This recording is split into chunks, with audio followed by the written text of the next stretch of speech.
Bienvenue au MAJ pour parler de l'édition en Pléiade, des œuvres complètes, complétées et complètes, on y reviendra, de Spinoza. Alors, même si le terme est galvaudé, je m'en excuse à l'avance, je pense que cette parution est un événement qui nous réunit ici, autant par l'importance de son contenu, l'œuvre de Spinoza, que parce qu'il nous permet aussi de mesurer des chemins parcourus.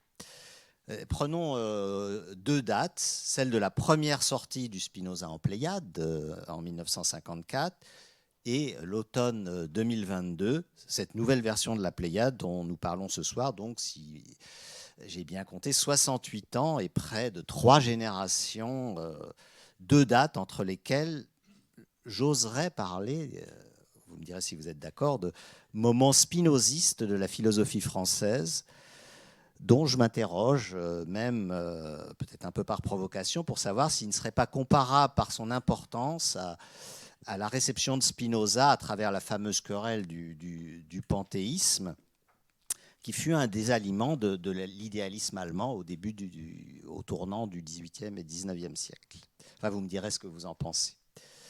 Donc un moment spinoziste, pensons par exemple à l'investissement qu'un Gilles Deleuze fit de cette pensée, au rôle que joua la pensée spinoziste dans l'œuvre d'un des intellectuels majeurs de la période d'après-guerre, dont vous fûtes proche, Louis Althusser. Pensons à la lecture qu'en firent des penseurs et des savants comme Henri Atlan, André Pessel, tout comme le rejet que Spinoza a inspiré à un philosophe que vous connaissez bien, d'Anne Arbib, Emmanuel Lévinas, dans son fameux texte si contestable et si contesté, Avez-vous relu Baruch, dont nous reparlerons aussi peut-être. Pensons enfin au réinvestissement récent de Spinoza par la pensée dite critique, ce qui dans ma bouche ne vise nullement à la réduire. Je pense évidemment ici aux travaux de Tony Negri, Michael Hart, d'Étienne Balibar, ou plus récemment du sociologue Frédéric Lordon, ou en Allemagne même de Martin Zarr, qui a été un petit peu une figure de l'école de Francfort qui avait jusque-là plutôt négligé Spinoza.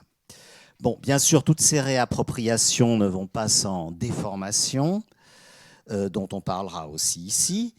Disons simplement par anticipation que Bernard Potra a redécouvert avec bonheur l'ancêtre moderne du Spinoza de gauche, en la personne de son traducteur français du XIXe siècle, Jules Gustave Prat.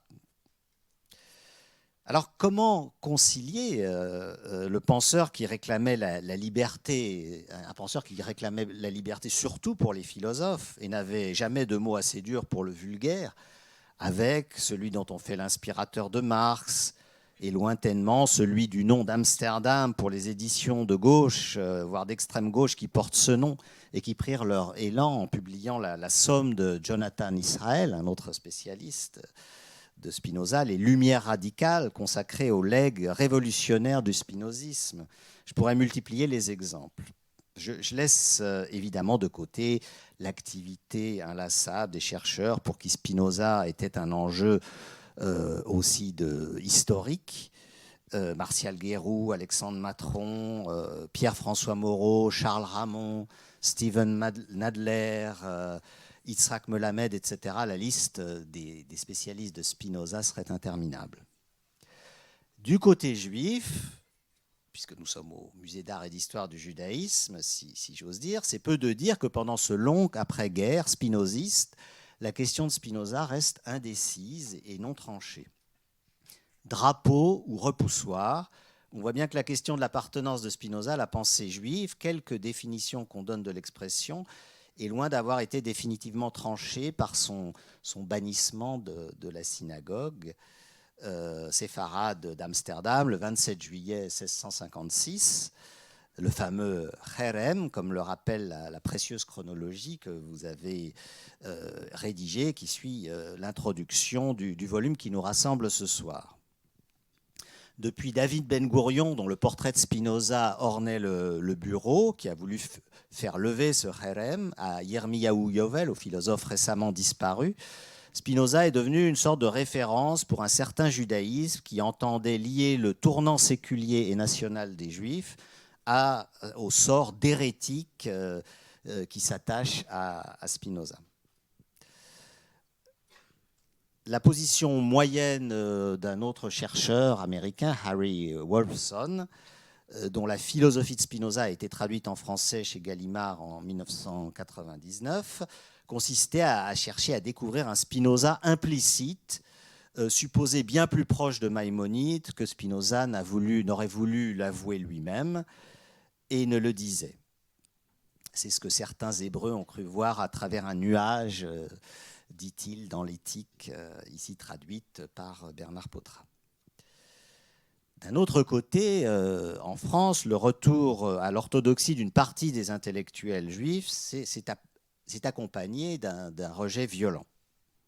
J'ai évoqué Lévinas, qui avait peut-être à l'esprit la tentation de la philosophe Simone Weil pour un christianisme qu'elle ne rejoignit jamais, comme Spinoza d'ailleurs, lequel ne s'est pas converti à une autre religion.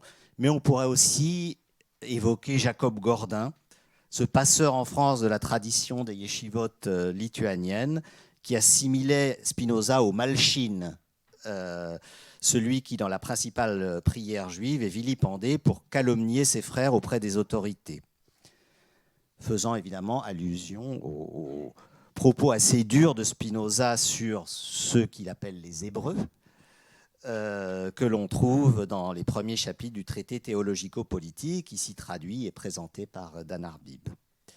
Alors Spinoza est-il compatible avec le judaïsme? Et si oui, lequel? Libéral, orthodoxe, juif, non-juif, judéo-chrétien?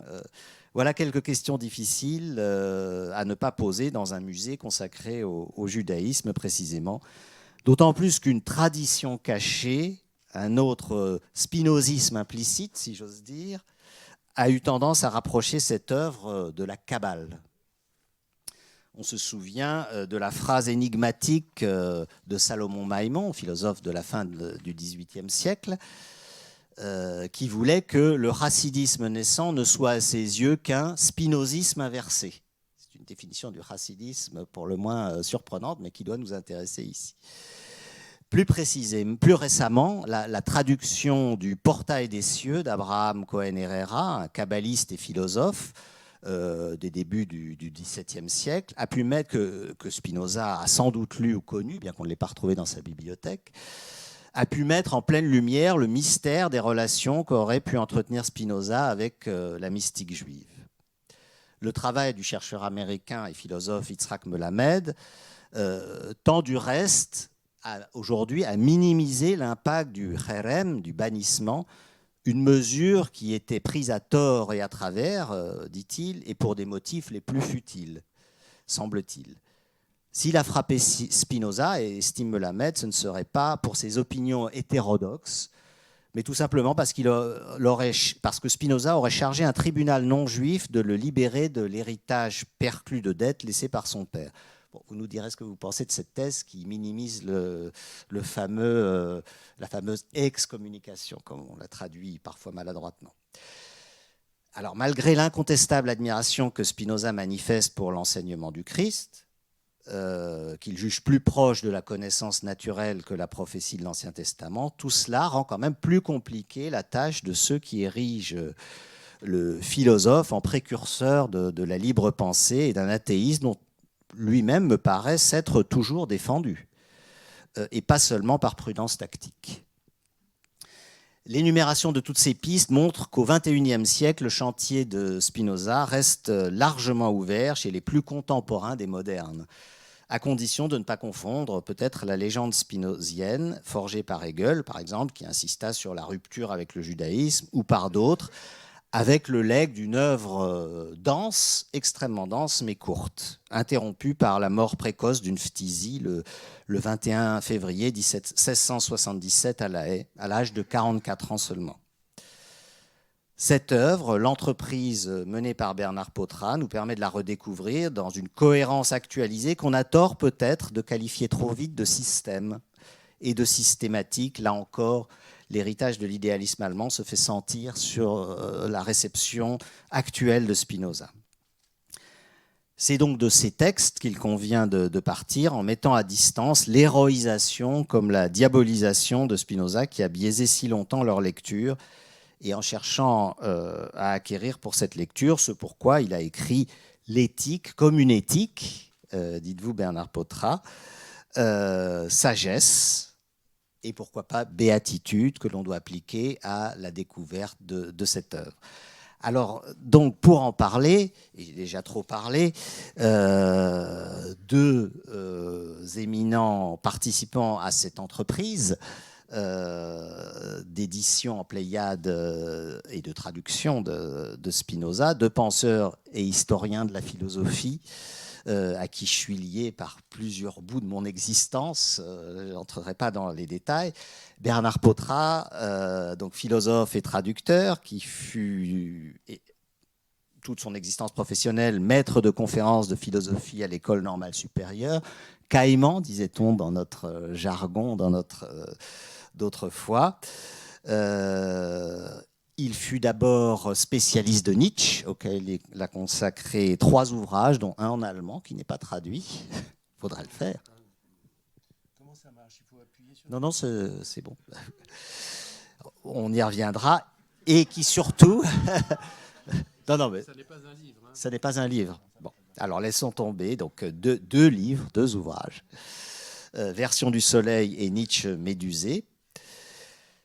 Et qui a surtout une œuvre immense de traducteur, et notamment de Spinoza. Il a traduit le traité de la réforme de l'entendement, auquel il préfère le titre traité de l'amendement de l'intellect. Il a traduit l'éthique, auquel il a consacré pendant 15 ans un séminaire tous les mardis à l'École normale supérieure. J'ajoute qu'il a beaucoup travaillé pour le théâtre, même si ce n'est plus le cas aujourd'hui, et qu'il a traduit toutes sortes et adapté de nombreux auteurs, et traduit toutes sortes d'écrivains et de poètes, dont Hölderlin, l'Évangile selon Saint Jean, le Proslogion de Saint Anselme, et les élégies de Duino de Rainer Maria Rilke. Et Dan Arbib, qui est un familier du mage, est également, est-ce qu'on peut dire caïman? On le dit, alors, est un caïman d'une autre génération, depuis 2015, agrégé répétiteur, voilà le titre officiel, à l'École normale supérieure. Il est co-directeur de la collection Épiméthée aux presses universitaires de France avec Vincent Caro. Et il a été spécialiste, il est toujours, je pense, spécialiste de l'œuvre d'Emmanuel Lévinas. Il a participé à l'édition des œuvres complètes, dont on espère qu'elle va continuer. Il est l'auteur de 3 ouvrages consacrés à Descartes, qui est l'essentiel de son enseignement et de sa recherche, la lucidité de l'éthique. Alors, la lucidité de l'éthique, c'est ses études sur Lévinas, paru chez Hermann en 2014, Descartes, la métaphysique et l'infini, au PUF en 2017, et les méditations métaphysiques, objections et réponses de Descartes, un commentaire. Et par ailleurs, c'est un bon connaisseur, c'est le peu de le dire, de la tradition juive sous ses divers aspects. Et il s'est chargé pour cette édition de la retraduction du traité théologico-politique qui est au foyer des discussions, des relations complexes et inélucidées encore vraiment de Spinoza avec le judaïsme. Alors, je vais dialoguer avec nos invités. Et la première question, je les pose à chacun d'entre vous, donc vous pouvez y répondre si vous le souhaitez successivement. Je commence par Bernard Potra. Dans votre introduction, vous réaffirmez la vision d'un Spinoza inspirateur des Lumières et somme toute finalement athée, en dépit de ceux que vous appelez les démineurs qui chercheraient à à sauver un Spinoza plus attaché à la religion qu'on ne croit. Estimez-vous que Dan Arbib en fait partie? Ça, votre propre itinéraire vous a mené, comme on l'a vu, par une sorte de retour amont de Nietzsche à Spinoza. Alors, quelle en est la logique, brièvement, et en quoi ce travail qui rassemble des traductions que vous avez déjà faites, mais que vous avez révisées, à part celle de la correspondance, l'incarne-t-il? Incarne-t-elle cette logique? Et une question finalement subsidiaire, pourquoi ne vous êtes-vous pas attelé, vous, au traité théologico-politique? Est-ce que ça exprime une réticence que vous auriez par rapport à ce texte de Spinoza comparé au reste de l'œuvre? Comment ça marche? Il faut appuyer sur le bouton. Je crois que ça marche. Ça marche comme ça? Oui. Je ne sais pas. Oui, Oui. Ça marche. Mais tout simplement, c'est que je ne me sentais pas la force de tout traduire. C'est la seule raison. Je n'ai aucune réticence particulière à l'égard du traité théologico-politique, que je trouve très, très bon, très intéressant, très excitant intellectuellement. Et de toute façon, je l'ai dit souvent et je l'ai écrit même dans ce volume, à mon avis, l'idéal pour une publication des œuvres complètes de Spinoza serait de tout traduire soi-même, une seule personne. Je ne dis pas moi particulièrement, mais je pense qu'un certain nombre de courageux l'ont fait, et bien fait d'ailleurs, a pu d'une certaine façon à chercher à tout faire. En Espagne, il y a quelqu'un qui l'a fait, aux États-Unis, etc. Moi, je ne m'en sentais pas le courage. Donc, je n'ai aucun problème. Je n'ai pas pris le traité théologico-politique en grippe. Bien au contraire. Par ailleurs, je tiens à rectifier une chose que tu as dite. Je peux te tutoyer. Bon.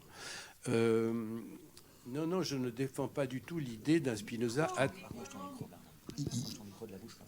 Pardon, excusez-moi. Je ne défends pas du tout dans le texte qui ouvre le volume l'idée d'un Spinoza athée. En effet, lui, il a toujours refusé d'être traité d'athée et je ne pense pas que ça soit une mesure purement et simplement de prudence. Simplement, il faut s'entendre ensuite sur ce que c'est que ça. Mais en tout cas, en ce qui me concerne, je ne tiens pas Spinoza pour un athée parce que je suis Spinoza. Je veux dire, je le suis. Je ne suis pas Spinoza, je le suis. Je le suis non pas aveuglément, mais comme je l'ai écrit d'ailleurs, je me tiens pour un spinoziste intégriste. Bon. C'est un choix. D'ailleurs, c'est pas un choix, c'est comme ça que ça s'impose à moi. Et donc, s'il dit c'est honteux, on me traite d'athée, je trouve que c'est honteux de le traiter d'athée. Simplement, et c'est tout le problème évidemment du spinozisme, avec tout ce que tu as évoqué précédemment, la difficulté d'interprétation, etc., c'est que c'est pas le même Dieu. Alors évidemment, ça pose un problème. Ça pose un problème d'ailleurs pas seulement au judaïsme, ça pose un problème à toutes les religions du livre. Lui, ce qu'il pense, c'est que ce Dieu dont parlent les religions du livre, celui-là, il n'existe pas. Alors on dit c'est un athée. Oui, mais non. Il ne souscrirait pas du tout à la fameuse phrase « L'insensé a dit dans son cœur, Dieu n'est pas ». C'est l'insensé qui dit ça. Non, lui, il n'est pas d'accord. Dieu est, il n'y a même que ça, d'une certaine façon. Tout ça, c'est Dieu. Bon. Alors évidemment, ce n'est pas le même, c'est-à-dire que ce n'est pas un Dieu qui est comme un homme, ce n'est pas un Dieu qui juge, ce n'est pas un Dieu qui est bon, qui est ceci, qui est cela. Non, tout ça, ce sont des choses qu'on peut comprendre en référence à l'homme. Et le Dieu de Spinoza, appelons ça comme ça, n'a rien à voir avec ça. Voilà. Mais cette précaution prise, donc je prétends que Spinoza n'est pas athée. Et d'ailleurs, quand même, il y a pour lui, la vraie religion, et qui est un noyau qui peut se retrouver dans chacune des religions du livre, bien entendu. Mais ça doit se limiter à ça. Ça se résume en deux choses. Aimer Dieu par-dessus tout et aimer son prochain comme soi-même. Voilà. D'où, en effet, son affection particulière pour le Christ, dont il prend bien soin de préciser que c'est pas le Fils de Dieu, il n'a pas ressuscité, c'est pas le Verbe qui s'est fait chair, etc., etc., etc. Donc, toutes les religions en prennent pour leur grade quand elles excèdent ces deux propositions qui sont le fondement de la piété et de la vertu. Voilà, c'est tout. Donc, Dan, juste un point, justement. Bernard, tu disais qu'il fallait s'entendre sur le mot d'athéisme. Au XVIIe siècle, de façon très précise, le mot athée signifie qui se comporte comme s'il n'y avait pas de Dieu, c'est-à-dire de façon immorale. Donc, Descartes, par exemple, quelques années plus tôt, avait aussi été accusé d'athéisme, et il s'en défend en disant « j'ai des mœurs parfaitement probes, parfaitement honnêtes ». Donc très souvent, l'athéisme au XVIIe doit s'entendre comme ça. C'est moins une position théologique qu'une position éthique. D'autre part, le traité théologico-politique est écrit justement pour que Spinoza se défende contre le reproche d'athéisme. Et dans ce traité théologico-politique, qu'est-ce qu'il montre ? Il montre exactement ce que vient d'expliquer Bernard, à savoir que le cœur de toutes les religions, l'essence de la religion, si je puis dire, c'est un noyau éthique ou éthico-religieux, qui est la justice et la charité, l'amour de Dieu et l'amour du prochain, de sorte que, une fois qu'il a défendu cette thèse, il est irréprochable. Alors après, les religions ont enveloppé ce noyau d'un tas de choses. Des choses qui sont parfois inutiles, qui se relèvent de la superstition, parfois des choses parfaitement nécessaires. Parce que Spinoza est anthropologiquement assez éveillé, et sait que parfois, pour conserver la justice et la charité, il est nécessaire d'édifier les gens dans des récits, même si ces récits ne sont pas tout à fait vrais, mais peu importe, etc. Il a une connaissance assez vive de la manière dont la justice et la charité peuvent être entretenues dans l'esprit du vulgaire. Il n'empêche que sur ce point, les religions peuvent être défendues quant à leur noyau. Elles sont indéfendables quand elles trahissent ce noyau, et quand ce qui devait être une espèce d'enrobement nécessaire parfois pour des raisons anthropologiques et psychologiques prend le pas sur ce noyau. Quand la superstition vous dit qu'il faut tuer votre prochain, au lieu d'être ce par quoi, justement, vous cultivez la justice et la charité. Dès lors, il n'est pas athée, mais en effet, comme l'a dit Bernard, son Dieu ne peut plus être le Dieu des religions, même si, dans le traité théologico-politique par exemple, il s'exprime dans le lexique de la religion. Pourquoi ? Parce que son public, son destinataire, c'est celui qui pourrait lui reprocher d'être athée. Alors que fait Spinoza ? Tout simplement, il dit dans quel livre croyez-vous ? Dans la Bible ? Examinons-la ensemble. Que dit-elle ? Et voilà que dès le début de ce livre, du traité théologico-politique, Spinoza fait comme si la Bible était un livre dans lequel il avait foi lui-même. Il explique que la Bible nous dit que Dieu a parlé aux hommes, etc. etc. Alors, parfois, on est un peu surpris. On se dit, tiens, c'est étrange, ce Dieu du traité théologico-politique n'est pas le Dieu de l'éthique. Est-ce que Spinoza y croit ou il n'y croit pas ? En vérité, la question n'est pas là. La question, c'est que si c'est le texte dans lequel vous croyez et au nom duquel vous m'imputez l'accusation d'athéisme, je vais vous montrer que je ne suis pas athée parce que je respecte profondément l'esprit de ce texte. Quel est l'esprit de ce texte ? L'injonction à la justice et à la charité. Alors, dès lors, le Dieu de Spinoza, qu'est-ce que c'est ? Comme m'a dit Bernard, tout ça est Dieu. En vérité, je crois qu'on peut retrouver le raisonnement de façon extrêmement simple. Pour les religions, et même pour toutes les théologies rationnelles des philosophes, Dieu, c'est l'absolu. Mais si vous dites qu'il n'y a rien d'autre que le monde, le monde, c'est l'absolu. Donc, le monde est Dieu. Le monde, c'est Dieu, parce que hors du monde, il n'y a rien, et il n'y a pas de nécessité à aller chercher l'absolu hors du monde, puisqu'il y a déjà le monde qui peut parfaitement être exactement ce que nous cherchons, à savoir l'absolu. Si vous voulez, la preuve ontologique, comme on disait dans la métaphysique, comme dit Kant, à partir d'une preuve que Bernard a traduite, la preuve de saint Anselme, qui disait, il faut un absolu. Cet absolu, on va remonter, on va le trouver ailleurs. Mais pourquoi remonter ailleurs ? Pourquoi aller ailleurs ? Après tout, l'absolu est déjà donné, il est là. Et Spinoza nous dit que Dieu est là parce qu'il est l'absolu, parce que c'est tout ce qui nous entoure. Et effectivement, de ce Dieu-là, aux dieux des religions, il y a un écart. Mais de la pratique du philosophe qui sait respecter autrui et qui aime Dieu parce qu'il aime toute chose qui advient telle qu'elle advient dans le monde, à la pratique du vulgaire qui pratique la justice et à la charité, il y a sans doute une communauté de comportements. Entre les deux, l'écart est celui que peut marquer ce que Pascal appelle la pensée de derrière, c'est-à-dire les motifs, pour lesquels les uns et les autres se comportent pieusement. Mais leurs comportements sont tout à fait compatibles. Alors on peut dire quand même... Je voulais juste préciser une chose. Tu as dit qu'il traitait mal le vulgaire. Non, je ne suis pas d'accord. D'ailleurs, il traite personne mal. C'est contraire, si j'ose dire, à ses principes. Non, c'est pas... le vulgaire, c'est nous tous, au départ, et même souvent à l'arrivée, si j'ose dire. On est comme ça. Si on est comme ça, on est comme ça. On ne peut pas condamner quelqu'un pour être ce qu'il est. Alors là, c'est vraiment contraire totalement à la doctrine, ce que j'appellerais la doctrine de Spinoza. Donc, tout ce qu'il faut, étant entendu que bon, le vulgaire est composé essentiellement de ce qu'il appelle des stulti. Le stultus, c'est le contraire du sage. C'est un mot qui veut dire idiot, hein, qui veut dire quelque chose comme ça, qu'on a traduit aussi par insensé.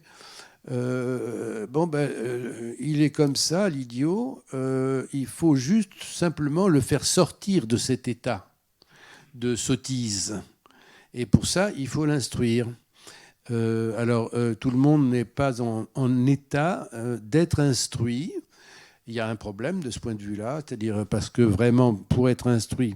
Parce que moi, il y a un point sur lequel, au-delà de tout ce que tu as dit, qui était qui couvrait l'immense continent des opérations autour de Spinoza, depuis Spinoza, etc., moi, ce à quoi je suis particulièrement attaché, je l'avoue, c'est à, comme tu l'as d'ailleurs cité, à rappeler que l'éthique de Spinoza, qui est quand même un point essentiel de son œuvre, est une éthique.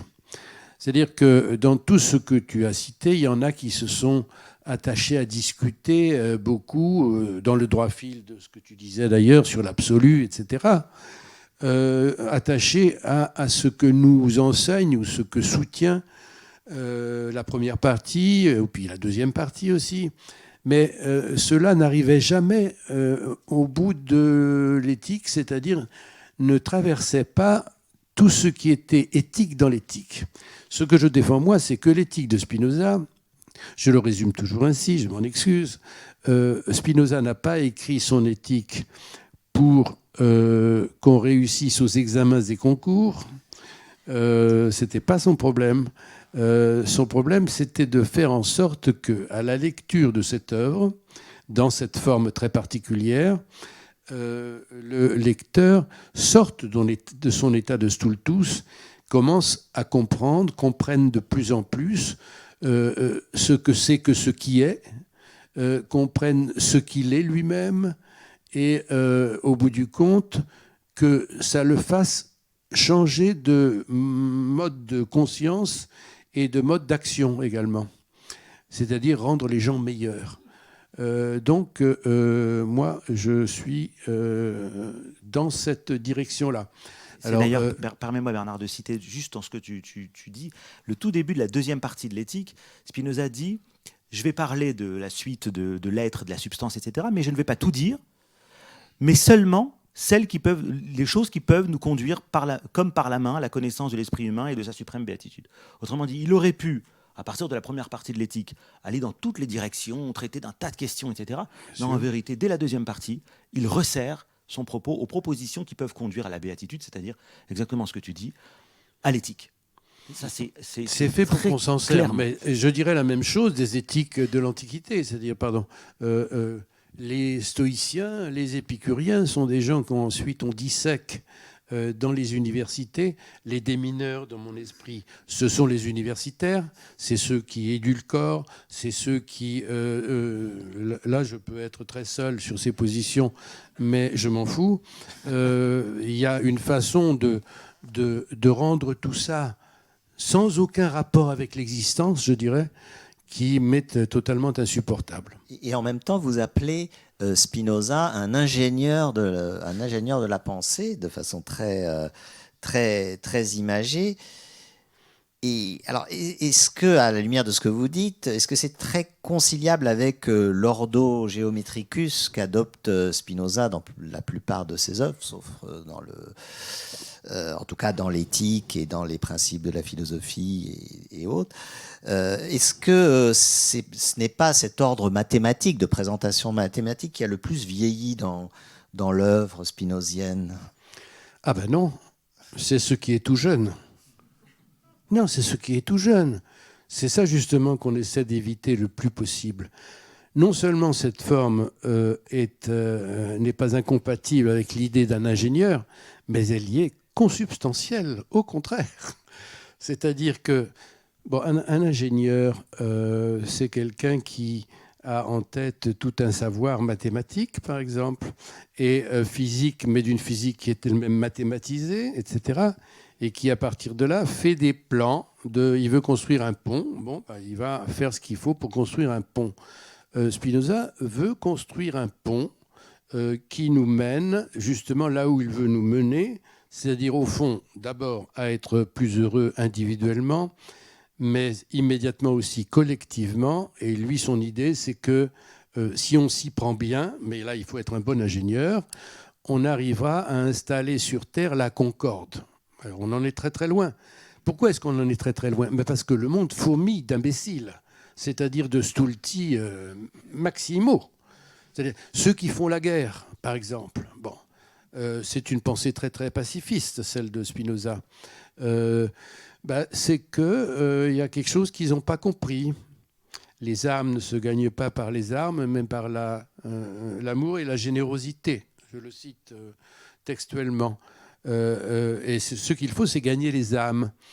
Mais alors, cette histoire d'ingénieur, c'est pas justement, je ne le mets pas moi comme une image, je le prends au sens fort du terme. C'est-à-dire que, à partir du moment où on est convaincu, et il le démontre, et je me suis laissé convaincre, que tous nos actions, tous nos actes qu'on attribue généralement à notre volonté libre, à notre liberté, sont en fait tous radicalement causés. Il y a des causes, c'est très complexe de démêler ces causes qui sont à la fois nombreuses, éventuellement contradictoires, etc. Mais il y a des causes. Alors, autrement dit, l'homme, c'est une machine comme une autre. Ce qu'il faut, c'est trouver le bon mode d'emploi de cette machine pour faire en sorte que tous les hommes arrivent non seulement à coexister, mais à coexister dans la concorde. Et donc, lui, il se demande comment faire. Et je pense qu'il s'est dit, c'est moi comme ça que je le comprends et que du coup je le vis dans ma tête, si j'ose dire, c'est que quelle est la chose qui est irréfutable? C'est une démonstration mathématique. Pour lui, c'est clair. C'est-à-dire que la somme des trois angles d'un triangle est égale à 2 droits. Je peux l'apprendre par cœur, je peux le réciter, mais là, je n'ai pas encore compris. En revanche, quand on me fait la démonstration sous les yeux, là, je dis, d'accord, je me rends à la vérité. Je me rends à la vérité. C'est elle qui a raison, la vérité. Là, j'ai compris. Oui, en effet, la somme des 3 angles d'un triangle est égale à 2 droits. Lui, il veut faire la même chose sur l'homme, et il veut me persuader peu à peu, par des démonstrations. C'est pourquoi je milite pour une lecture de l'éthique qui soit une lecture sérieuse, c'est-à-dire où on refasse pour soi-même toutes les démonstrations. Alors ça, mon expérience me permet de dire que c'est assez rare. C'est assez rare. Donc pour le spinozisme de base, si j'ose dire, on se contente de formules, etc., de machins, de trucs qu'on trouve partout, si vous voulez, la joie, tout ça. Ce sont des foutaises. C'est-à-dire, ce qui est important, c'est de se faire transformer par ce livre. Voilà. Je pense que c'est ça qu'il a voulu et qu'on ne peut être transformé de manière, en quelque sorte, irréfutable que par la voie démonstrative. Donc pour moi, ce n'est pas un costume folklorique. Qu'est-ce Voilà. que vous en pensez? Est-ce que vous vous êtes laissé transformer par l'éthique? Mais Alors, non, vous qui êtes lui, plutôt non, cartésien. Il est rétif. Moi, j'ai deux observations et une question. Une question à Bernard. La première observation, c'est que, en effet, l'ordre géométrique, n'est pas dans l'éthique un artifice de présentation. L'éthique n'aurait pas pu, je crois, être écrite autrement. Et pour une raison que Bernard a exposée, c'est que le réel lui-même, la substance elle-même, procède géométriquement. Donc, si vous voulez, de la même façon que si vous voulez comprendre les propriétés d'un triangle, il faut les démontrer géométriquement, eh bien, si vous voulez comprendre ce qui se passe dans le réel, il faut procéder à une démonstration géométrique. Ce n'est pas une analogie, ce n'est pas une comparaison, ce n'est pas un modèle qui nous permet de comprendre le réel, c'est le réel lui-même qui est comme ça. Et par conséquent, le mode de démonstration de l'éthique est parfaitement adapté à l'objet même de l'éthique. Du moins en droit. En fait, on peut mesurer d'éventuels écarts, on peut continuer à chercher. Ça, c'est la première remarque. La deuxième remarque, c'est que quand en effet, on me fait la démonstration que les angles d'un triangle sont égaux à deux droits, c'est-à-dire quand je la comprends, c'est-à-dire quand je la refais en moi, j'éprouve le sentiment d'une liberté. Mais ce n'est pas du tout la même liberté que celle qui consiste à dire maintenant je peux faire ce que je veux, j'ai ma liberté, mon libre arbitre, la liberté de ma volonté, etc., qui sont des idées éminemment cartésiennes mais pas spinozistes. Et donc ce que veut nous montrer Spinoza, c'est que c'est une partie du spinozisme, hein, une partie, la quatrième partie notamment, c'est que l'esprit qui fait la démonstration et qui par conséquent comprend la manière dont les choses dans le réel découlent les unes des autres, etc., est souverainement libre. Parce que personne en vérité, et personne dans cette salle, ne s'est jamais senti contraint par un raisonnement mathématique. Personne ne s'est jamais dit « ça ne me plaît pas que 3 angles soient égaux à 2 droits ». Cette phrase même n'a pas de sens. C'est dans l'exercice de la nécessité mathématique que l'esprit conquiert et atteint sa liberté. Donc c'est un nouveau concept de liberté, mais qui ne peut pas être le concept, disons, de la métaphysique cartésienne, ou même, si je puis dire, de la métaphysique ordinaire. Parce que sur ce point, Descartes, et il le dit explicitement, est parfaitement en accord avec l'homme ordinaire et le vulgus, si vous voulez, le vulgaire. D'où ma question. L'éthique va plus loin que ça. L'éthique s'achève sur l'idée d'une béatitude qui nous ferait considérer, si je puis dire, toute chose singulière, parce que Spinoza est un penseur du singulier. Jusqu'à présent, on a parlé de nécessité mathématique, on a parlé de choses qui relèvent du concept. Et comme on sait, tout concept est général. Or, Spinoza, et c'est quand même un point qui fait tension avec le reste, est un penseur du singulier. Pour lui, il n'y a que des choses singulières, et chacun d'entre nous a une essence singulière, et chacun d'entre nous doit développer son essence singulière et pas l'essence d'autrui. C'est pourquoi ça ne sert à rien de se comparer, c'est pourquoi ça ne sert à rien d'avoir des idées générales, c'est pourquoi ça ne sert à rien de viser à être autre chose que ce que l'on est, parce qu'on a pris pour modèle quelque chose qui n'est pas ce que l'on doit être, etc. Donc Spinoza a une ontologie nominaliste, comme on dirait techniquement, c'est-à-dire une ontologie du singulier. Bon. Spinoza nous dit le bonheur, et même la béatitude, pour reprendre son terme, s'atteint quand je peux considérer chaque chose singulière comme procédant de Dieu, comme provenant de Dieu, par une nécessité qu'il faut reconquérir, évidemment, et qui est en quelque sorte l'acmé de l'éthique. Alors moi, je vais endosser ici le rôle du mauvais, du non-spinoziste, mais en vérité le rôle du cartésien, celui qu'avait aussi Ferdinand Alquier dans son livre sur Spinoza. Ferdinand Alquier était un éminent cartésien, et tout cartésien que je suis, je ne peux pas comprendre ça. C'est-à-dire que c'est, comme disait Alquier, une expérience que je n'ai pas faite. Je crois pouvoir expliquer l'éthique à peu près, jusqu'à la proposition 20-23 de la 5e partie. Puis après, il se passe quelque chose où Spinoza nous dit, et il reconnaît que c'est très difficile, qu'il ne peut pas l'exposer davantage, que si c'est difficile, ce n'est pas parce qu'il s'explique mal, mais parce que c'est la nature des choses qui veut que ce soit difficile ici. Et que c'est là que s'atteint la béatitude, la souveraine liberté, etc. etc. C'est une expérience que je n'ai pas faite. C'est une expérience qui nous ferait à la fois décoller, mais en même temps nous collerait au réel, plus que tout dans cette souveraine liberté. Est-ce que toi, Bernard, tu as fait cette expérience de la béatitude? Et est-ce que tu peux dire que Spinoza accomplit Je m'y exerce. Mais tu t'y exerces parce que tu le crédites de pouvoir t'y conduire, ou bien parce que tu penses que c'est possible? Je pense que c'est possible. Je pense que, d'abord, je pense une chose très simple.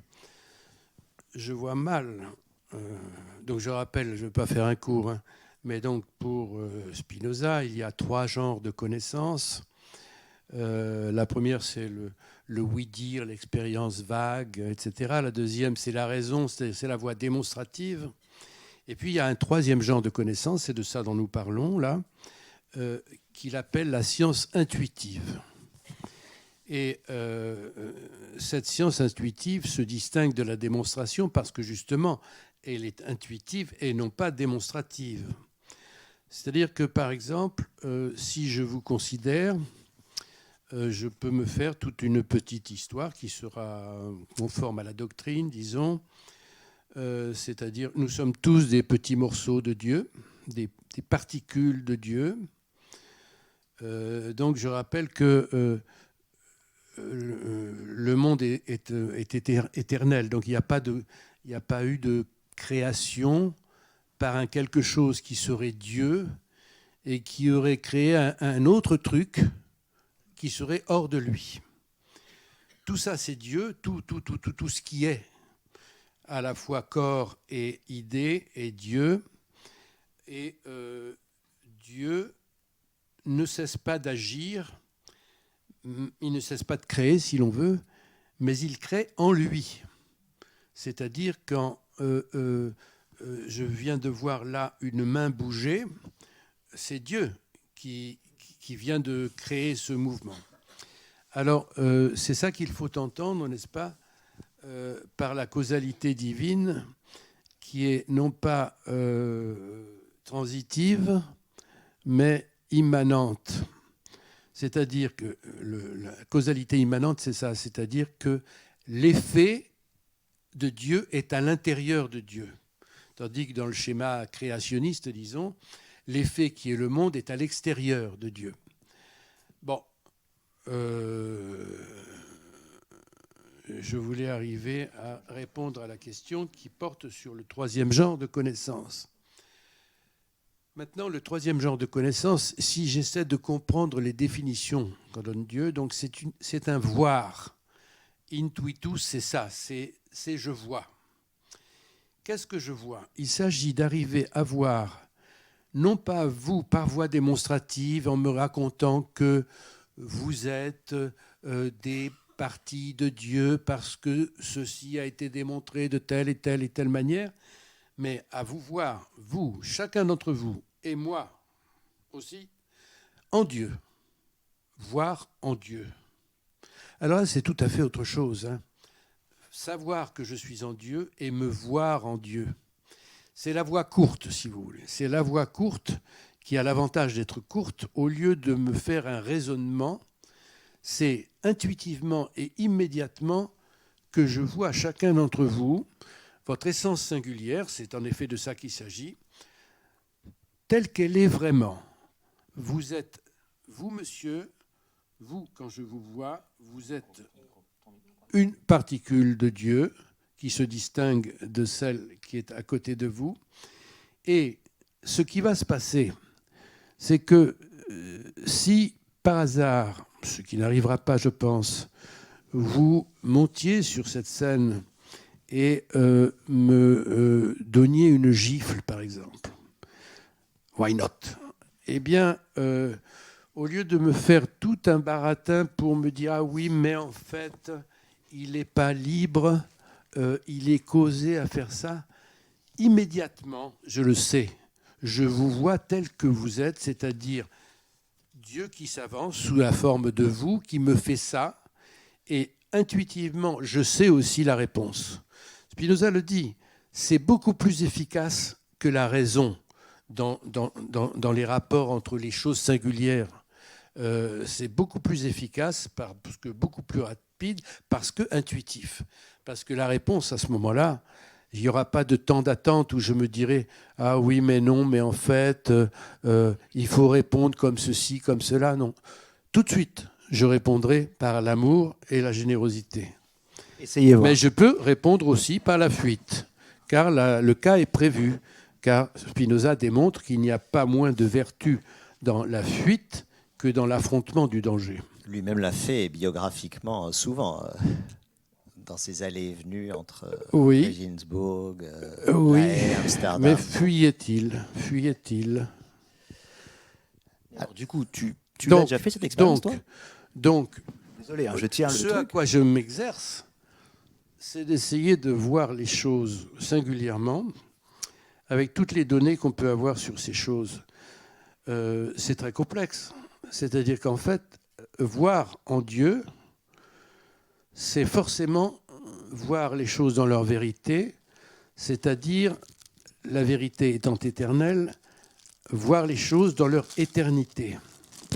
Parce que je rappelle, et là vous comprenez bien qu'on est loin quand même des choses auxquelles on voudrait de temps en temps réduire Spinoza, et même de temps en temps plutôt souvent, c'est que le temps n'existe pas.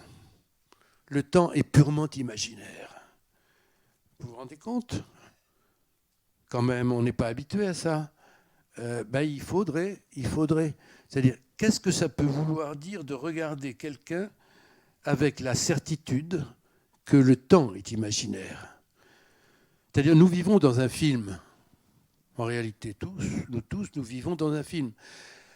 L'apprentissage qu'on fait à la lecture de l'éthique, en tout cas de Spinoza, c'est que ce film est purement imaginaire.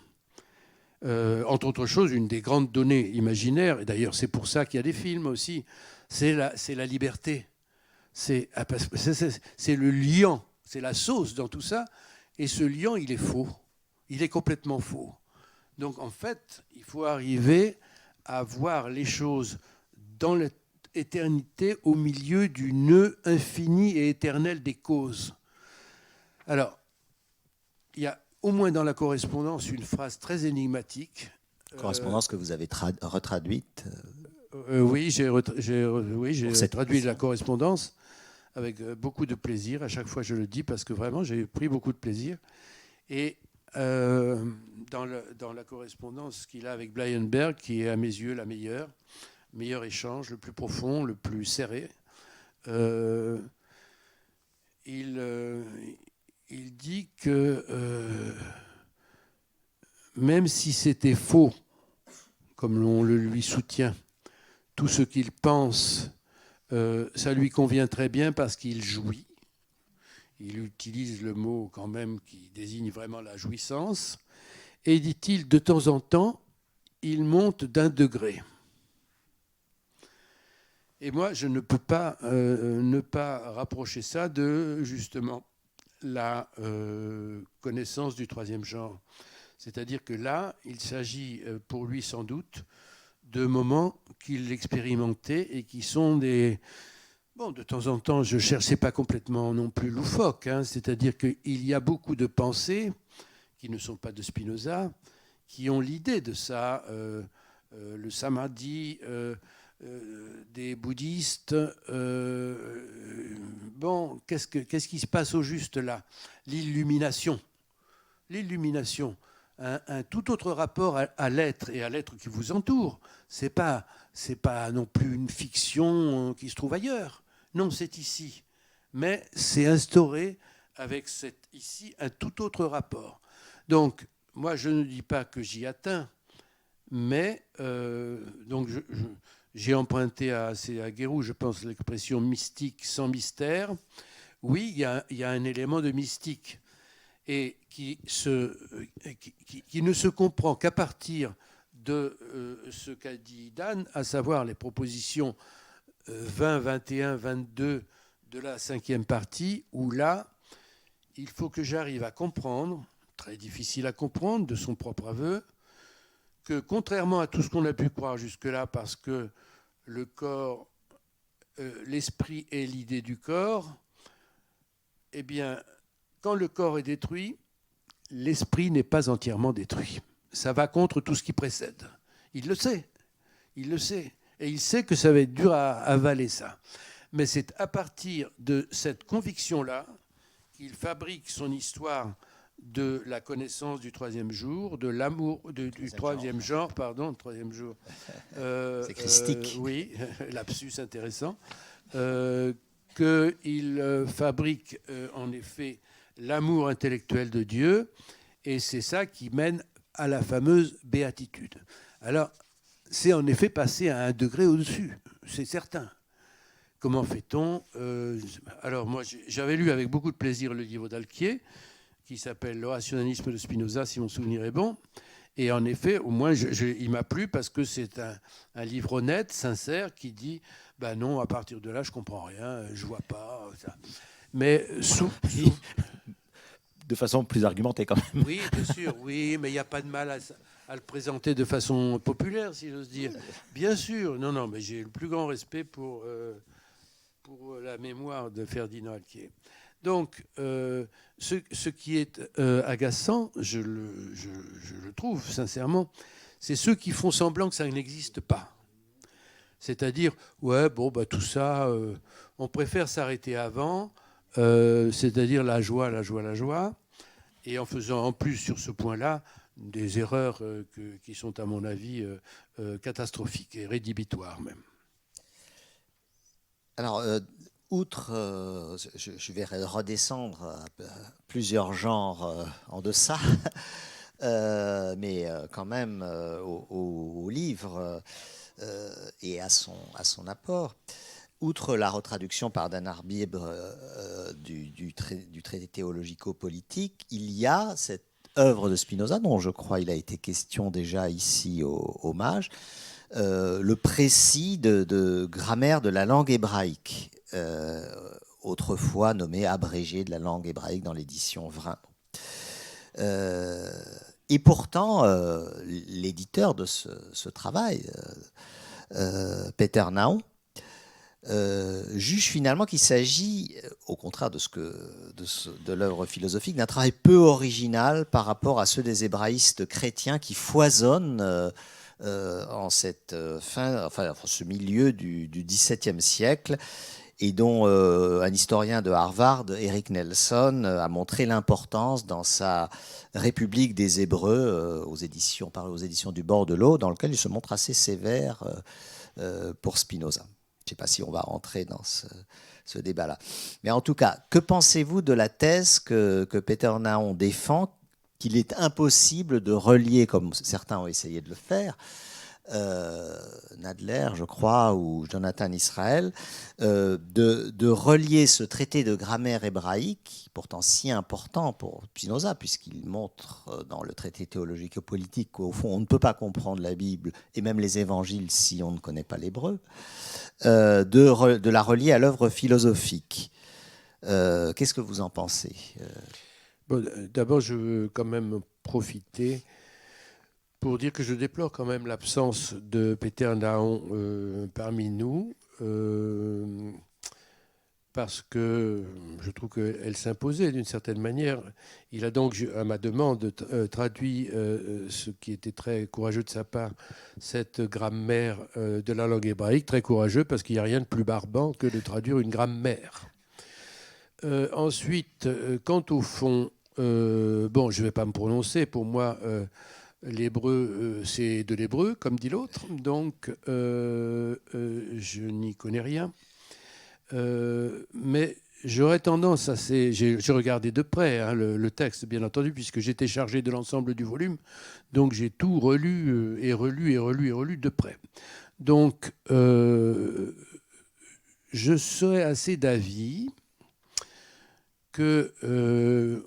maintenant, on accorde beaucoup d'importance à ce texte-là parce que tout le reste étant terriblement ratissé, reste un os à ronger. Là, hein. Il y a un truc, on s'est aperçu que peut-être on pourrait faire des travaux là-dessus. C'est bien possible que ce soit une des raisons de l'emballement qu'il y a eu dans les temps derniers pour ce texte-là. Moi, vraiment, je n'ai pas de compétences du tout, c'est vrai. Mais quand même, si il y a tant de ressemblances avec les travaux de Buxdorf qui sont dans la bibliothèque de Spinoza. Ma foi, ça me semble être une raison suffisante pour avoir, non pas un doute, je rappelle les circonstances exactes de rédaction de cet ouvrage d'après les éditeurs des œuvres posthumes. C'est que on a demandé, sans doute ses amis de son groupe qui ne connaissaient pas l'hébreu, ont exprimé le désir de connaître l'hébreu. Et lui ont dit, bah, écoute, tu pourrais pas nous faire une grammaire de l'hébreu. Et il se serait exécuté, voilà, sans, à mon avis, prétendre à beaucoup plus. Franchement, je n'ai pas trouvé, en tout cas, je ne peux pas juger du fond de l'affaire du point de vue de l'hébreu, de la langue même.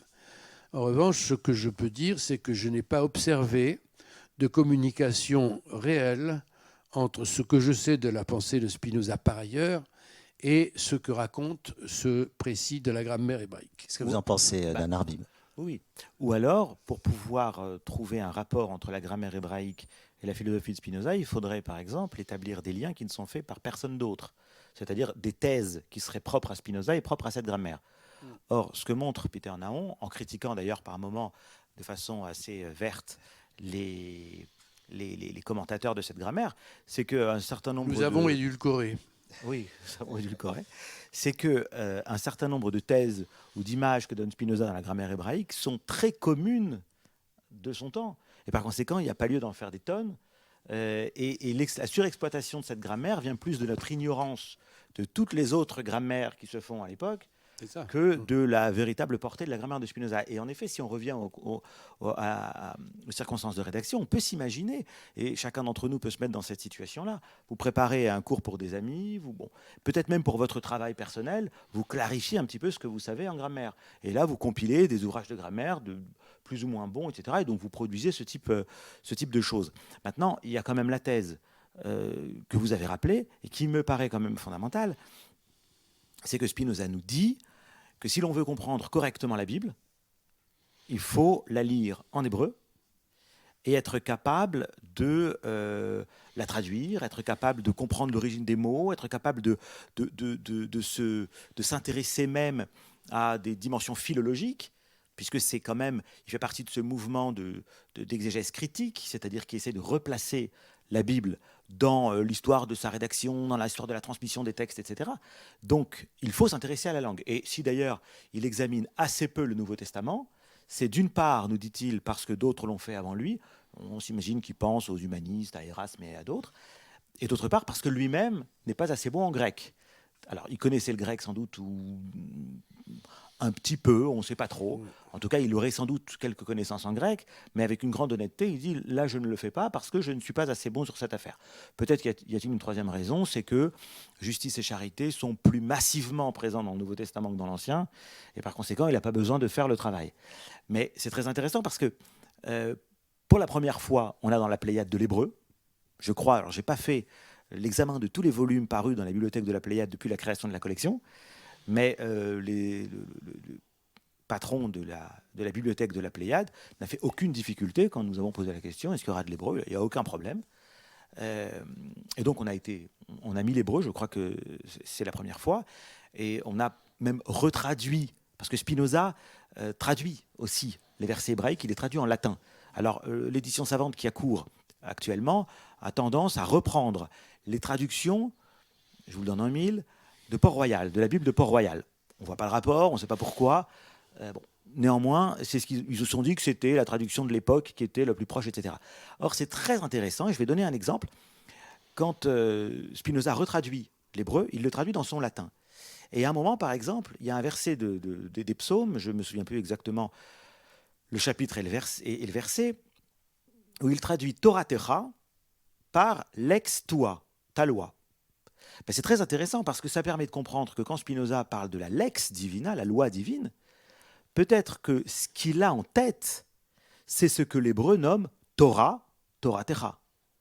C'est-à-dire que la traduction par Spinoza de l'hébreu et la possibilité pour le commentateur de retrouver l'origine hébraïque des concepts qui sont énoncés en latin offre aux commentateurs de nouvelles perspectives d'interprétation et même d'intelligence du texte.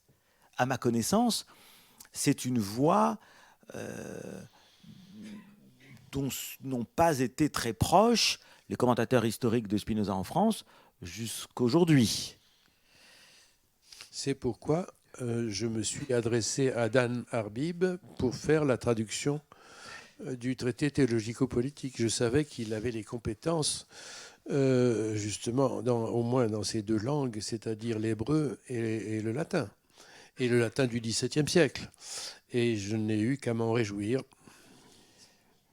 Alors justement, une question que je voulais poser, qui s'impose à vous entendre, c'est qu'est-ce que vous pensez de la thèse, celle de Harry Wolfson, que j'ai citée en introduction, selon laquelle si le traité théologico-politique manifeste une véritable distance avec le judaïsme, en revanche, l'éthique serait beaucoup plus proche de ce qu'on peut appeler la philosophie juive, même si Julius Gutmann, dans son livre sur la philosophie juive, ne met pas Spinoza, un peu à la manière dont les dialogues d'amour que Spinoza possédait dans sa bibliothèque, un livre écrit par le fils d'Abravanel, Judas Abravanel, dit Léon l'Hébreu, articule philosophie explicite et judaïsme silencieux, ou maïmonidisme. Moi, je ne vois pas comment on pourrait le sauver, si j'ose dire, dans ce sens-là. Hein. Je ne cherche pas à le sauver. Non, mais je veux dire... oui, non, mais je sais, mais je ne vois pas comment... quand on... Par exemple, Maïmonide ne renonce pas à la création, ça c'est sûr. Oui, quand on a pris soin de démolir Dieu, le Dieu, me semble-t-il, quand même, de l'Ancien et du Nouveau Testament, alors c'est difficile, à mon avis, de le réintégrer dans la pensée, la philosophie juive. Ou alors il va falloir va falloir être très très très malin quand même. Hein. Mais alors, les érudits sont très malins. En fait, je crois qu'il y a plusieurs choses à observer sur ce point.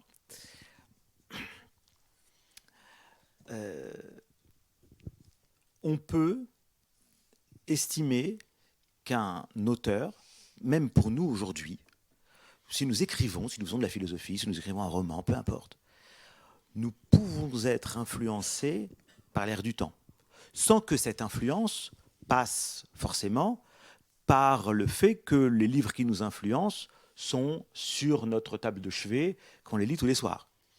Je veux dire, pour vous donner un exemple, il me semble par exemple qu'aujourd'hui, beaucoup de choses s'énoncent dans un lexique foucaldien et que quand on observe les projets de thèse ou les livres qui s'écrivent, etc., la langue très fréquemment employée, y compris par des auteurs qui n'ont jamais lu Foucault, est foucaldienne.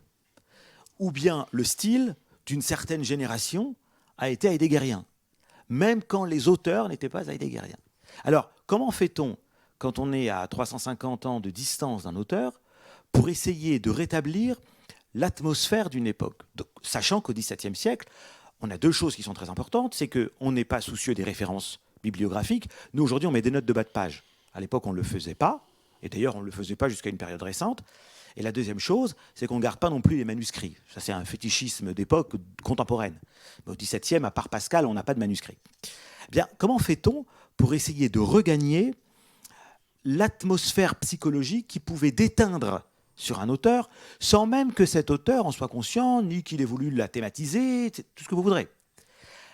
Ça, c'est une question de méthodologie historiographique, de méthode de l'historien, qui n'a pas d'autre ressource que de faire des collages terme à terme, c'est-à-dire de dire, tiens, telle formule peut provenir de tel livre. Ça ne veut pas dire que l'auteur connaissait tel livre. Ça veut simplement dire que 300 ans après, la seule méthode que j'ai à ma disposition, c'est d'établir des rapprochements lexicaux, des rapprochements thématiques, des rapprochements théoriques qui peuvent être faux sur le plan de la stricte histoire, mais qui sont vrais sur le plan de l'inspiration qu'il voudrait traduire ou retraduire. Et donc là, l'historien doit être extrêmement prudent, c'est-à-dire ne pas prendre ces rapprochements théoriques qui sont des artefacts de commentateurs pour des thèses historiques qui voudrait dire que là, il y a une influence réelle qui a été exercée. Parce que si on parle d'influence réelle, Spinoza dit clairement dans le traité théologico-politique, j'ai dans ma bibliothèque quelques livres de kabbalistes, et il parle à ce moment-là des bivesés des kabbalistes, des nugatiores des kabbalistes. Donc pour lui, les kabbalistes, c'est à jeter à la poubelle, ils délirent. Néanmoins, peut-on faire complètement, quand on est historien de la philosophie, parce que on peut lire Spinoza, et d'ailleurs tout auteur de la philosophie, de deux façons. On peut se dire, je vais faire avec eux le mouvement auquel ils nous invitent. Alors ici, on parle de Spinoza, mais on pourrait parler de Descartes. On va procéder au doute cartésien. Bon. C'est tout à fait estimable, c'est tout à fait nécessaire, et c'est sans doute le premier et le dernier mot qu'on doit avoir sur un auteur. Mais entre le premier et le dernier mot, il y a tous les mots intermédiaires qui sont, en gros, proposés par le travail des historiens de la philosophie, qui disent entendu, c'est vrai qu'on peut refaire avec Descartes le doute, etc., etc. Mais moi, en tant qu'historien de la philosophie, je suis chargé quand même de restituer le contexte, le décor, qui ont pu fournir à l'auteur la matière avec laquelle il a procédé à sa création. Ce travail d'historien de la philosophie n'est pas soluble dans le travail du philosophe qui essaye de pénétrer intimement la pensée de l'auteur. Autrement dit, moi, en tant que cartésien, pour ne pas parler de Spinoza, d'un côté, je peux essayer de faire le trajet cartésien, c'est-à-dire de douter de tout, etc., donc de balancer par-dessus bord toute la tradition philosophique antérieure, tout ce que Descartes nous dit qu'il fait, je le fais. Mais ensuite, je peux changer de casquette et dire maintenant, ces arguments proviennent quand même d'une tradition philosophique antérieure et d'un environnement qui était le sien, etc. Il ne faut pas être aveugle sur le geste interprétatif que nous commettons. Voilà, je pense que cette distinction me paraît s'imposer. Alors, juste une question avant de passer la parole au public. Je vous demande de répondre très brièvement, mais je pense que c'est important vu l'actualité que conserve Spinoza. Spinoza est-il un penseur de gauche? Spinoza est-il de gauche? Bon, je fais allusion évidemment aux travaux qui le rapprochent de Jonathan Israel, notamment des Lumières radicales, d'un certain déterminisme sociologique qui l'a fait apprécier par Pierre Bourdieu, bon, dont je ne sais pas le degré de connaissance qu'il avait de l'œuvre, mais qu'est-ce que vous en pensez de cette réappropriation? Le déterminisme n'est ni de droite ni de gauche, il est le déterminisme. Par ailleurs, on ne peut pas, par exemple, mettre sur le même plan le travail sur les Lumières radicales et une icône, ça c'est tout à fait indiqué, une icône du spinozisme d'extrême gauche, à savoir Negri, Antonio Negri ou Tony Negri, du temps de son militantisme, que je trouve un truc complètement faux. Je pense que finalement, pour répondre à la question est-ce de droite ou de gauche, il faudrait d'abord définir ce que c'est que de droite et de gauche. C'est du boulot. Et ensuite voir alors ce qui peut être pensé dans la pensée de Spinoza dans cet horizon-là, c'est-à-dire l'horizon politique. Et il a écrit un traité politique. Il a écrit un traité politique. Bon, il n'a pas eu le temps de le terminer. Il a malheureusement été emporté par la maladie juste après avoir écrit ce dont se serait bien passé, c'est-à-dire là où il explique que la femme est par nature inférieure à l'homme. Manque de bol, c'est juste là, il aurait dû mourir 2 jours avant. Hein. Donc, quand on regarde de près tout ce qui est politique, alors on s'aperçoit qu'il y a un programme politique qu'on peut en tirer. C'est ce qu'a fait le nommé Pratt que tu as évoqué tout à l'heure, c'est-à-dire s'occuper des indigents, par exemple, à la charge de la société de s'occuper des indigents. Bon, on peut dire ça, c'est manifestement de gauche. Ce que je trouve, moi, de gauche absolument, c'est très simple. C'est que toute chose que je désire sous la conduite de la raison, pour moi, alors je le désire pour tous. Exemple, moi, sous la conduite de la raison, pour des raisons que je peux exposer et qui seraient peu réfutables, je désire pour moi une habitation. Je désire un toit. si je désire un toit pour moi, alors je désire un toit pour tous. Donc on peut étendre ce que je viens de dire à beaucoup d'autres domaines. Donc de ce point de vue-là, oui, je dirais que c'est une pensée politiquement de gauche. Et c'est pour ça que d'ailleurs Pratt, lui, dans sa grande candeur, c'est un homme que j'aime beaucoup sa mémoire, s'est dit, bon, il n'a pas écrit la constitution de l'État démocratique, il n'a pas eu le temps, moi je vais le faire. Parce que nous avons dans le traité politique la constitution, la meilleure constitution possible pour une monarchie, la meilleure possible pour une aristocratie, et il devait y avoir la meilleure pour une démocratie, et puis il n'y a pas. Et donc Pratt l'a fait, il a fait un plan, et c'est en gros le plan de l'extrême gauche ou c'est le programme de 1848 des révolutionnaires de la Seconde République, en gros. Mais c'est vraiment de la gauche, l'extrême gauche, toutes les choses qu'ont réclamé les militants et dont un grand nombre ont été finalement accordées dans la Troisième République après de nombreuses luttes menées généralement par les forces politiquement de gauche.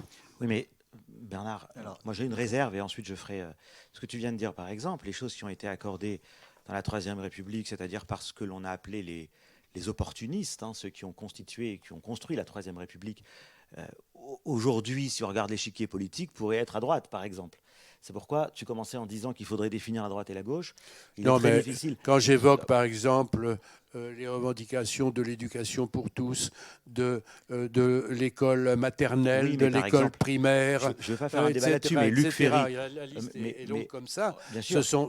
C'est la gauche. Bien sûr, mais un Jules Ferry, père de l'école républicaine, était un colonialiste féru. Ah oui, non, mais je ne défends pas Jules Ferry. C'est pour ça que je dis, à mon avis, on doit traiter cette question avec beaucoup. Tu as commencé en disant juste un point. Moi, je dirais deux choses. D'abord, dans la substance, il y a une infinité d'attributs, et donc il y a de la place pour tout le monde. Et il y a quelque chose d'un peu agaçant à voir Spinoza devenir une espèce d'auberge espagnole. On a eu le spinozisme spiritualiste, de la grande tradition républicaine, alors Lagneau, Alain, etc. En même temps, dans la substance, il y a l'étendue, donc on a la tradition matérialiste, celle qu'a développée, qu'a exposée Bernard, et bon, c'est constatable. Mais on a aussi, puisque la substance a l'attribut pensée, on a tout le spiritualisme, puisqu'aussi la substance c'est Dieu et qu'il n'y a rien d'autre que le monde, alors c'est un théisme, ou bien au contraire c'est un athéisme. Enfin, la plupart du temps, les débats spinozistes sont des dialogues de sourds, parce que personne ne s'entend sur le Spinoza qu'il a. On a chacun un Spinoza différent, et alors ça donne des cacophonies épouvantables. D'où ma deuxième remarque et un agacement à la puissance 2, c'est que Spinoza est un peu écrasé par les usages de Spinoza, par lesquels vous avez commencé. C'est-à-dire, je prends Spinoza parce que je m'appelle Frédéric Lordon, et puis je me sers de Spinoza comme d'un bréviaire de militantisme politique. Mais en face, on pourrait parfaitement prendre Spinoza pour défendre aussi une pensée de droite, une pensée des Lumières radicales. Alors, Lumières radicales, ça veut dire dogmatiquement athée, au XVIIIe siècle, et non pas simplement défenseurs de la liberté de penser, qui seraient des lumières un peu tièdes. Bon, alors, chacun y va de son Spinoza, et pourquoi pas, dans ce cas-là, mettre parmi les usages de Spinoza, le Spinoza coaching de développement personnel, que tu critiques, j'allais t'appeler Spinoza, mais j'étais pas loin, Bernard, que tu critiques dans ton ouverture. Ce Spinoza de coaching pour développement personnel n'est pas si différent dans son principe des autres spinozismes à usage politique, à usage sociologique, etc. Je trouve qu'on est un peu écrasé par ces usages, et c'est mauvais signe, me semble-t-il, quand les usages d'un penseur écrasent le penseur lui-même. Tout est possible. Juste une phrase. C'est une phrase. La preuve que tout est possible, c'est que quand a eu lieu la grande cérémonie européenne pour le tricentenaire de la naissance de Spinoza à Amsterdam, le maître de cérémonie, qui était aussi l'homme qui dirigeait la maison Spinoza, était un spinoziste nazi. Bon, d'où l'importance, on l'aura Vraiment, compris. Il a créé un mouvement nazi. C'était pas dans la tête. D'où l'importance de redécouvrir le texte même grâce à cette édition. Alors, je me tourne vers le public. S'il y a des questions. Oui, alors merci de les poser très brièvement parce qu'il nous reste très peu de temps en fait. Une remarque, le nom de Robert Mizrahi n'a pas été prononcé à aucun moment, et je me demande pourquoi. Et la deuxième question, c'est pour vous. Quand on parle de athée, enfin, l'expression qui a été utilisée par la synagogue séfarade d'Amsterdam, c'est apikoirus. Est-ce que ça renvoie à ce que vous avez défini comme athéisme? Apikoros, c'est le mot dans la Gemara qui veut dire athée, mais ça vient, vous l'entendez, de épicurien, parce que les épicuriens avaient dans la philosophie antique, enfin dans la philosophie antique tardive, et dans le Talmud, la signification de jouisseur, sans entrave, etc. C'est pas le vrai épicurisme. Mais enfin, apikoros dans la Gemara veut dire athée, parce que se comportant en jouisseur. Donc c'est la convergence des sens que j'ai indiqué tout à l'heure. Quant à Mizrahi, je te laisse Bernard répondre, mais... Très rapidement. Non, moi j'ai le plus grand respect pour Robert Mizrahi, qui a, ça s'est pas trouvé. Hein, je l'ai vraiment, je vous dis, il a beaucoup fait pour Spinoza, avec beaucoup justement de sincérité, je crois. Alors, c'est bien que vous posiez cette question. Donc, en tout cas, il n'y avait aucun parti pris contre lui. Alors, autre question. Oui, bonsoir. J'avais une question très technique. Sur quel texte original vous êtes parti pour établir vos traductions? Parce qu'on n'a pas de manuscrit, comme vous l'avez indiqué. Donc, c'était déjà une édition. C'était juste, oui, question... on a quand même quelques manuscrits en ce qui concerne la correspondance. Il y a des lettres manuscrites qui ont été conservées. Donc pour la correspondance, en ce qui me concerne, je fais foi évidemment à tous les manuscrits. Et pour le reste, quand même, l'édition Gebhardt continue à faire autorité, je pense. Donc, c'est là-dessus que je me suis appuyé essentiellement pour les textes que j'ai, moi, traduits.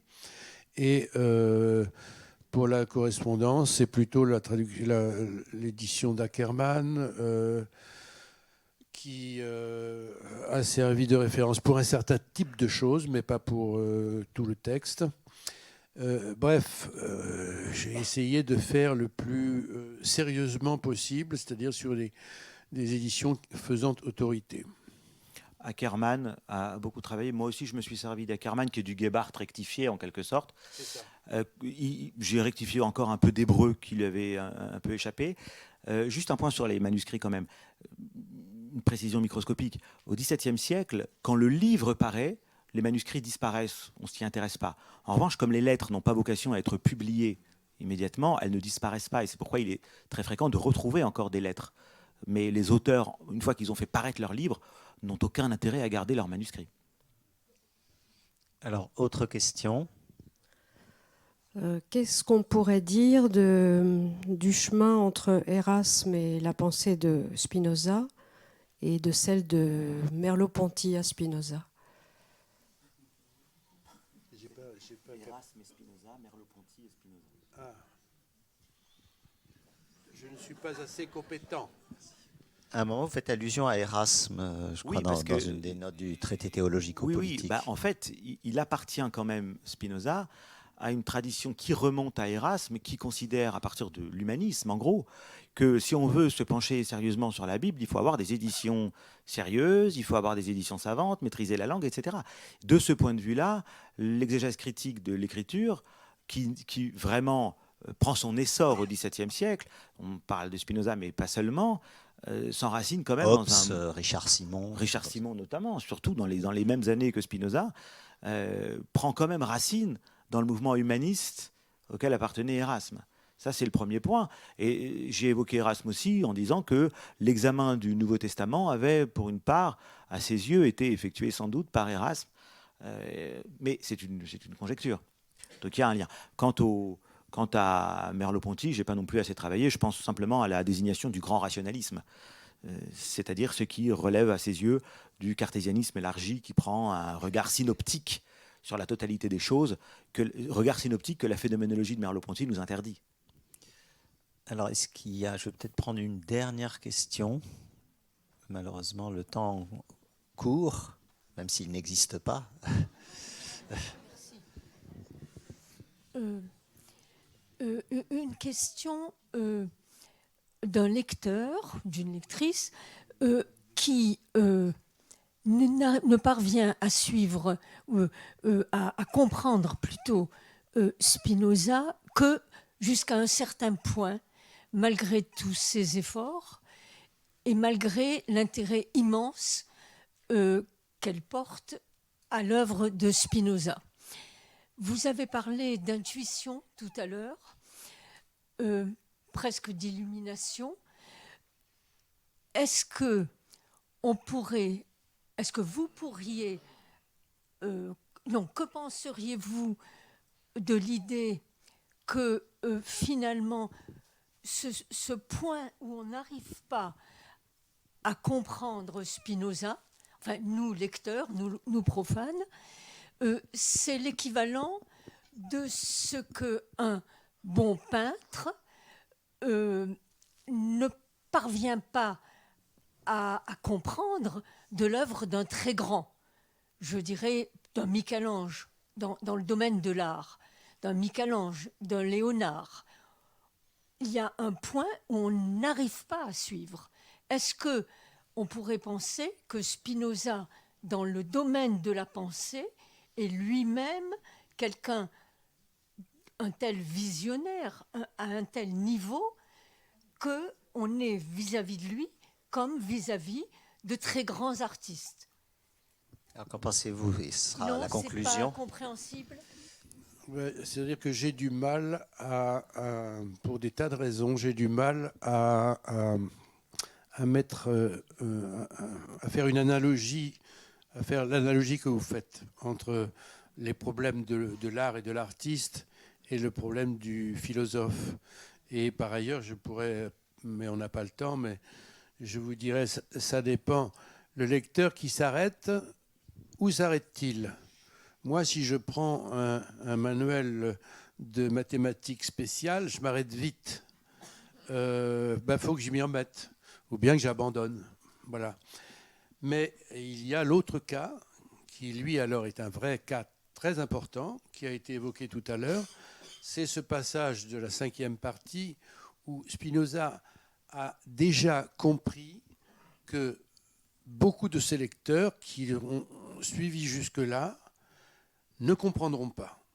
Parce que l'avant-dernière proposition de l'éthique consiste à dire, en substance, ceux qui n'ont pas réussi à comprendre le passage dont je parle, c'est-à-dire à comprendre qu'il y a une part de notre esprit qui est éternelle, parce que tout repose là-dessus à ce moment-là, il ne faut pas qu'ils croient pour cette raison que tout ce qui précède est faux.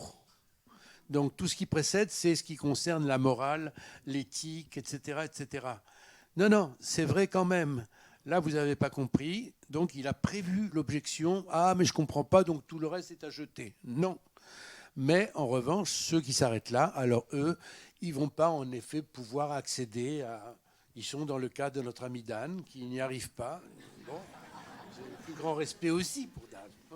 Eh bien, ça veut dire qu'il faut être renvoyé au texte et faites chacun l'expérience chez vous. Je ne saurais trop vous engager à lire l'éthique et les autres textes de Spinoza dans cette magnifique édition de la Pléiade. Le livre est cher, mais il est moins cher que la somme des volumes parus aux presses universitaires de France, dont chacun coûte 40-45 €.